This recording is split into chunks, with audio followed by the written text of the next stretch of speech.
Saudara-saudari Kristus, hari ini kita merayakan hari Minggu 15 di tahun liturgi C. Dan hari ini pembacaan memberitahu kita tentang Sabda Allah. Nah, sebab itu saya mau berkongsi dengan kamu 20 perkara yang penting tentang Sabda Allah. Pertama, Sabda Allah itu boleh ampun dosa kita. Banyak orang tidak tahu Sabda Allah ada kuasa ampun dosa kita. Sebab itu selalu habis baca Injil, itu padri cakap, "May the words of the gospel wipe away our sins." Semoga Sabda Allah dalam Injil hapuskan dosa kita. Kedua, Sabda Allah itu roh kehidupan. Ini kamu boleh baca dalam pengantar Injil hari ini. Yohanes bab 6 ayat 63. Ketiga, Sabda Allah itu kasih hidup, kasih gembira, kasih kebijaksanaan. Itu kamu boleh baca dari Mazmur hari ini 18. Tapi dalam bahasa Indonesia, bahasa Malaysia punya misal dia ada. Dalam bahasa Inggeris ada, boleh pilih Mazmur 18. Cakap itulah.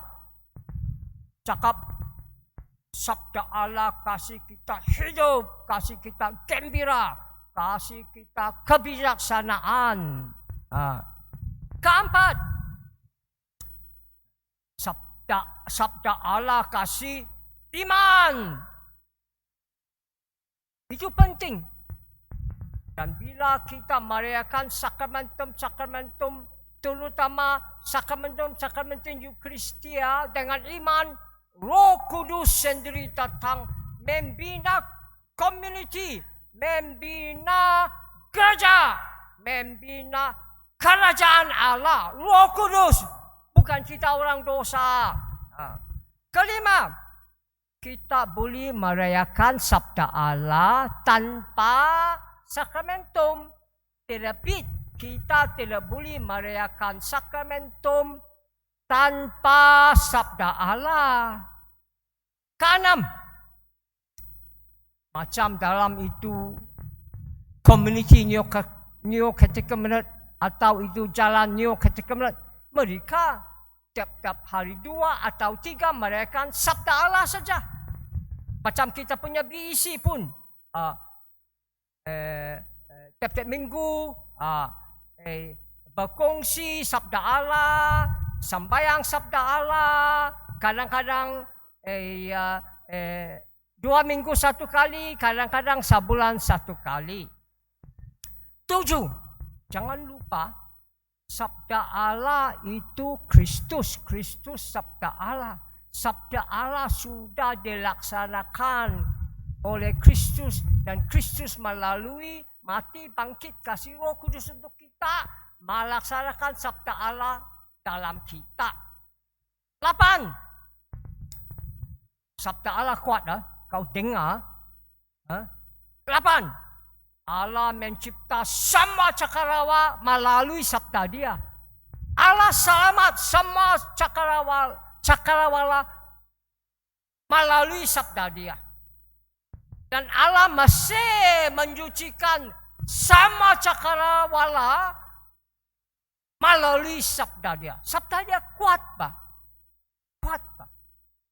9, jangan lupa tiap-tiap hari Minggu macam hari ini kita sembahyang misa. Misa itu penting. Misa bukan sakramen saja. Misa sakramen. Jangan lupa ada 2 bahagian. Bahagian pertama Sabda Allah, liturgi Sabda Allah. Bahagian kedua liturgi Eucharistia. Dua-dua pun penting. 10, mesti kita buat Sabda Allah. Tidak cukup cakap saja. Pasti buat Sabda Allah. 11. Pasti kita mewatakan sabda Allah melalui kata kita, perbuatan kita dan kehidupan kita. 12. Pasti kita mewatakan sabda Allah. Mengapa? Supaya dunia percaya dan diselamatkan. Tidak ada jalan lain untuk selamat dunia. Masih kita mewatakan sabda Allah supaya dunia percaya dan diselamatkan. 13. Alkitab itu sabda Allah. Tetapi sabda Allah bukan Alkitab saja. Sabda Allah termasuk gereja dan tradisi. Jangan lupa tradisi oral, tradisi mulut sabda Allah ada.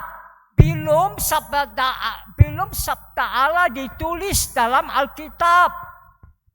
Dan jangan lupa, gereja yang pilih mana buku boleh masuk Alkitab. Gereja yang ada kuasa menjelaskan kepada kita apa erti sabda Allah. Dan jangan lupa, hari ini ada isu-isu yang baru, yang susah. Ecological crisis, global warming, climate change. Gereja pakai sabda Allah untuk ajar kita tentang terhadap isu-isu besar hari ini. Contohnya tahun 2015,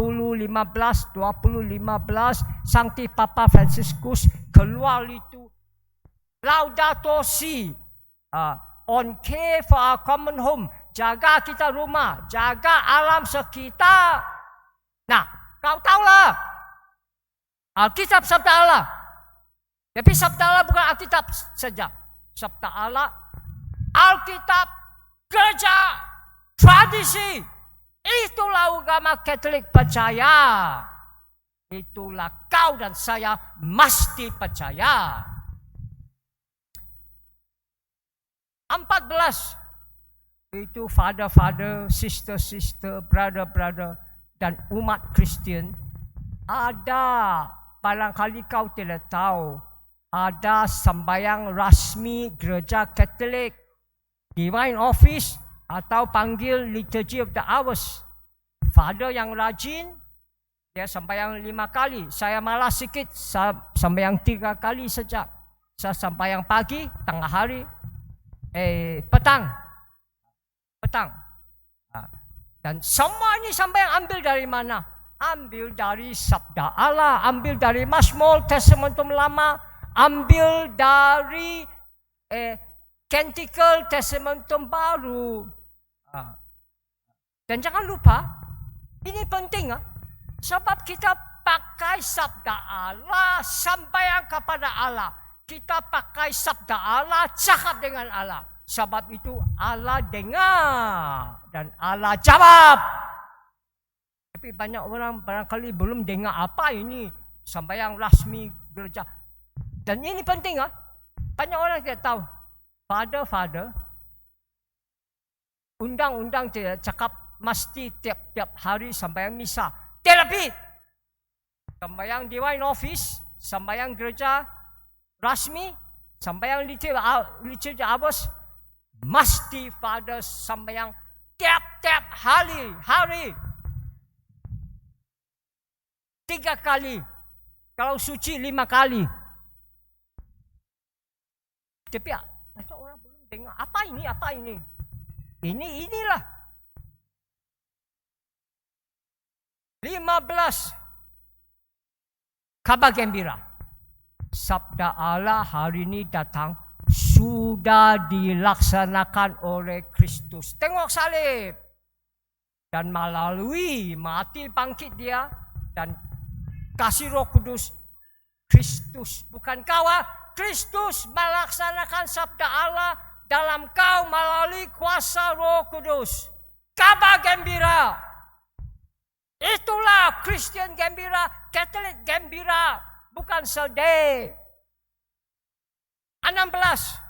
Bertanggung jawab pertama uskup padri dan umat Kristian, mewatakanlah sabda Allah. 17. Hari ini mesti kita re-evangelize. New evangelization. Mesti kita mewatakan sabda Allah satu kali lagi. Mesti kita mewatakan sabda Allah baru. Mengapa? Banyak orang Kristian, banyak orang Katolik sudah hilang iman. Tidak percaya Allah, tidak percaya kawin, tidak percaya keluarga, tidak percaya beranak-anak, percaya pengguguran, aborsi, bercerai. Mereka hilang iman. Mesti kita re-evangelize, new evangelization.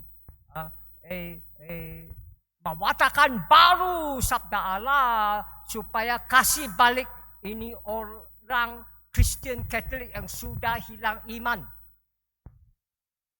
3 minggu lalu, Sankti Papa Fransiskus dia mengutus 430 keluarga dari Neo-Catechumenal Way, Neo-Catechumenal Community ke seluruh dunia untuk evangelization baru, mewatakan sabda Allah lagi untuk orang yang sudah hilang iman. 18. Sabda Allah boleh heal kita, kasih kita whole, penuh, kasih kita holy, suci. Kadang-kadang ada yang tidak boleh cure, sembuh. Sebab itu kita dengan iman terimalah itu salib kita. Dan bila kita terima salib kita dengan iman, itu kita boleh heal, boleh whole, penuh, boleh holy. Jangan lupa, banyak orang tidak tahu, healthy, Hail Mary, hail, whole, heal, sama dari satu kata. Saya kasih kamu contoh, ada tu AA, Alcoholic Anonymous. Alcoholic Anonymous, orang yang ketagihan, addiction, arak, alkohol addiction. Ubat tidak boleh tolong, doktor, psikologis, padri tidak boleh tolong. Tapi Allah boleh tolong, sabda Allah boleh tolong. Apa mereka buat? Panggil kawan-kawan semua ada masalah ketagihan alkohol. Sharing saja. Mesti kau satu orang ketagihan arak. Sharing saja. Tapi mesti rendah hati. Sharing benar. Apa masalah kau dalam arak? Kerja kau pun kanak, keluarga kamu pun susah, kehidupan kamu rosak, kerja kau pun hilang. Hairan, tidak ada father, tidak ada ubat, tidak ada doktor. Mereka semua sehat dan mereka tolong orang lain yang ada masalah arak ketagihan ini. Mereka sudah heal, sudah whole, sudah holy. Anyway, jangan cakap banyak lah. AA, Alcoholic Anonymous. Alcoholic, arak. Anonymous, tidak ada nama. Mengapa tidak ada nama? Supaya kau benar-benar boleh sharing semua. Yang galap, yang tidak bagus, yang apa. Dan terimalah. Terus heal, whole, holy. Okey, jangan cakap banyak. 19.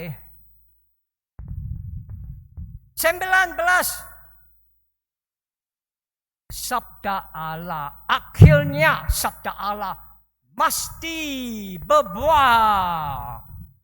Sungguh pun orang tidak mau dengar, sungguh pun kau watakan sabda Allah barang kadang-kadang pukul, banyak orang tidak percaya. Tetapi akhirnya sabda Allah akan dan mesti berbuah 30, 60, 100 berbuah. Jangan lupa, kalau kau good harvest, menuai yang bagus, 15 saja berbuah.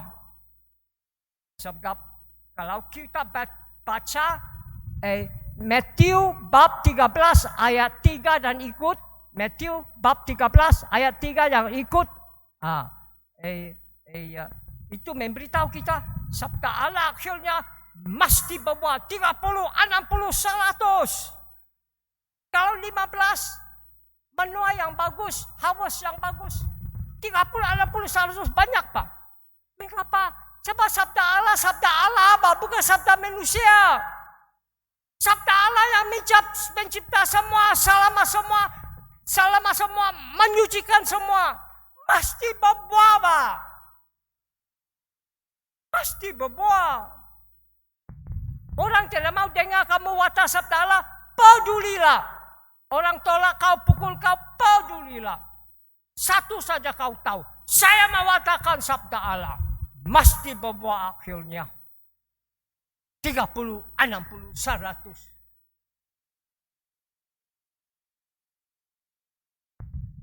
Dan jangan lupa, saya fikir kau tu tahulah, di mahkamah kita mesti sumpah cakap benar, letak tangan di Alkitab. Mengapa? Sebab cakap benar. Mengapa Alkitab? Sebab Allah tidak bohong. Sabda Allah tidak bohong. Allah tidak bohong. Kalau kau mau cakap benar, letak tangan di Alkitab. Itu sajalah, barangkali ada banyak lagi. Tapi sekarang kita tengok pembacaan, tidak ada masalah lagi. Kita sekarang tengok pembacaan, tengok Injil. Injil ini hari memberitahu kita, mesti kita buat sabda Allah. Kalau mau hidup, tidak cukup tahu dan cakap saja. Injil ini hari memberitahu kita, itu ahli Taurat atau lawyer. Dia tahu undang-undang Allah. Dia kasih tahu kita undang-undang Allah yang terpenting. Cinta Allah dengan penuh hati, penuh otak, penuh jiwa, penuh kekuatan, dan cinta jiran macam cinta sendiri. Tapi dia tidak buat. Kristus jawab dia, kau buat itu, kau hidup. Kau tidak buat itu, kau tidak hidup. Jangan cakap-cakap saja. Ada lagi, Injil ini hari ini memberitahu kita, itu lawyer atau ahli Taurat. Dia tahu siapa jiran itu, orang yang kena pukul, kena rompak. Bukan padri, sebab itu padri, itu imam, sudah pergi bait Allah, sembahyang, balik rumah, tidak peduli itu orang yang perlu dia tolong, orang yang kena rompak. Levite pun sudah sembahyang di bait Allah, balik ke rumah, tidak mau tolong itu orang yang kena pukul, kena rompak, tidak mau. Sebaliknya orang Samaritan. Orang Samaritan itu bukan orang Yahudi, dia yang tolong dia, dan payah orang juga lain tolong dia. Itu ahli Taurat atau lawyer, dia tahu Samaritan itu jiran, neighbor. Samaritan itu jiran, itu orang kena rompak. Tapi dia tidak buat macam orang Samaritan buat, dia tidak buat. Kristus cakap kepada dia, kau buat apa itu orang Samaritan yang buat baik, dan kau hidup. Kau tidak buat, kau tidak hidup. Kau tahu, kau ahli Taurat, pandai undang-undang Allah, pandai cakap, buatlah. Kalau kau mau hidup, buatlah. Kalau kau tahu saja, cakap-cakap saja, kau tidak boleh hidup, kau mati. Jelas. Pembacaan pertama pun penting dari Deuteronomy. Orang panggil ini Injil Deuteronomy. Mengapa? Testament lama Deuteronomy ada Injil, ada kabar gembira. Pembacaan pertama memberitahu kita, undang-undang Allah bukan jauh tinggi di surga. Kita perlu orang angkat turun kasih kita. Undang-undang Allah bukan jauh di hujung laut. Kita perlu orang angkat untuk kita. Tidak. Undang-undang Allah dekat kita, dalam hati kita, dalam mulut kita. Nah, inilah Injil kabar gembira. Mengapa? Macam tadi saya cakap, Kristus sudah melaksanakan undang-undang Allah dan melalui dia mati bangkit kasih Roh Kudus. Dia melaksanakan undang-undang Allah dalam kita. Roh Kudus akan letak undang-undang Allah di hati kita supaya kita boleh buat undang-undang Allah dan hidup. Kabar gembira. Kabar gembira. Mazmur. Mengapa saya pilih Mazmur 18? Dalam bahasa Inggeris ada, bahasa Malaysia tak ada. Sebab Mazmur hari ini 18 memberitahu kita sabda Allah, undang-undang Allah kasih kita hidup gembira dan kebijaksanaan. Mazmur ada 4 bahagian. Bahagian pertama, kedua memberitahu kita sabda Allah, undang-undang Allah kasih kita hidup gembira dan kebijaksanaan. Bahagian keempat memberitahu kita sebab itu sabda Allah baik daripada emas, baik daripada madu, baik daripada emas yang terbaik, manis daripada madu yang termanis. Itulah tadi kita jawab 4 kali. The precepts of the Lord gladdens the heart. Undang-undang Allah kasih hati gembira. Akhirnya, pembacaan kedua penting juga sebab pembacaan kedua pun memberitahu kita tentang sabda Allah. Pembacaan kedua memberitahu kita sabda Allah, Jesus Kristus. Jesus Kristus sabda Allah. Pembacaan kedua memberitahu kita semua cakrawala dicipta dalam Kristus, melalui Kristus, untuk Kristus. Semua cakrawala diselamatkan dalam Kristus, melalui Kristus, untuk Kristus. Kita boleh tambah semua cakrawala disucikan dalam Kristus, melalui Kristus, untuk Kristus, melalui Kristus mati bangkit dan kasih Roh Kudus. Akhirnya apa kita buat? Kita semua mesti mewatakan sabda Allah dengan kata, perbuatan dan kehidupan supaya dunia percaya dan diselamatkan. Amin. God bless you. Allah memberkati kamu.